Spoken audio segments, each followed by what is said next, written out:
श्री सूत जी महाराज वर्णन करते हैं महाभारत की पावन कथा। यदा मृदे कौरव सृजयाना वीरेष्वथो वीरगतिं गतेषु ब्रकोदरा वेदगदा विमर्श भग्नो रुदन्ते धृतराष्ट्रपुत्रे। सूत जी महाराज वर्णन करते हैं ऋषियों, रणभूमि में पांडु पुत्र पांडव और धृतराष्ट्र पुत्र कौरव राज्य के ऊपर लड़ रहे हैं महाराज। बड़ा भीषण युद्ध चल रहा है। राज्य हम लेंगे, जो जीतेगा वही हस्तिनापुर का राजा बनेगा, ऐसी शर्त रखी गई। पांडव 5 भाई हैं और कौरव 100 भाई हैं। महाराज जी युद्ध करते 99 मारे गए, एक बच्चा है दुर्योधन। कौरवों की तरफ से दुर्योधन लड़ रहे हैं, पांडवों की तरफ से भीम दादा लड़ रहे हैं। भीम बार बार गदा का प्रहार करते हैं, दुर्योधन मरता ही नहीं। एक नजर कृष्ण की ओर भीम ने डाली और कहा महाराज जी या तो इसे मार दो, नहीं हम रण छोड़ के भाग जाएंगे। क्या हुआ? मरता ही नहीं है, कितने प्रहार करूं, मरता ही नहीं है।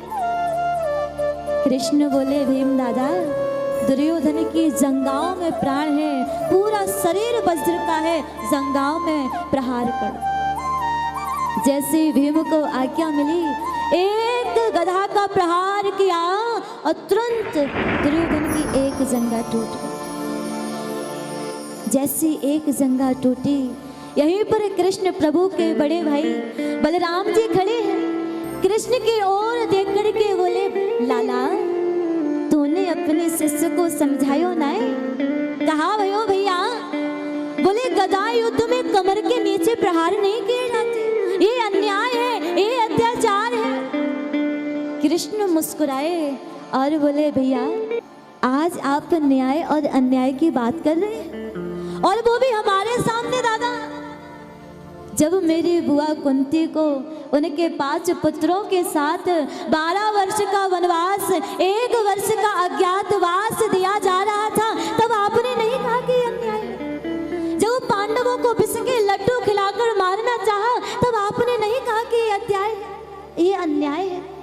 जब वो लाक्षागृह में पांडवों को अग्नि लगाकर मारना चाहा, तब आपने नहीं कहा कि ये अन्याय है। जब भरी सभा में पांडवों को पासे बदलकर जुए में हरा दिया गया, आपने नहीं कहा कि अन्याय है। पांडव एक एक करके सब कुछ हारते गए और हारते एक बार वो द्रौपदी को हार गए, तब आपने नहीं कहा कि ये अन्याय है। और तो और भैया भरी सभा में दुष्ट दुशासन मेरी बहन द्रौपदी को केस पकड़ के सभा में घसीटता हुआ ला रहा था, उसकी साड़ी खींची जा रही थी, उसकी लाज लुटी जा रही थी, तब आपने नहीं कहा कि अन्याय है, ये अत्याचार है। भैया क्यों?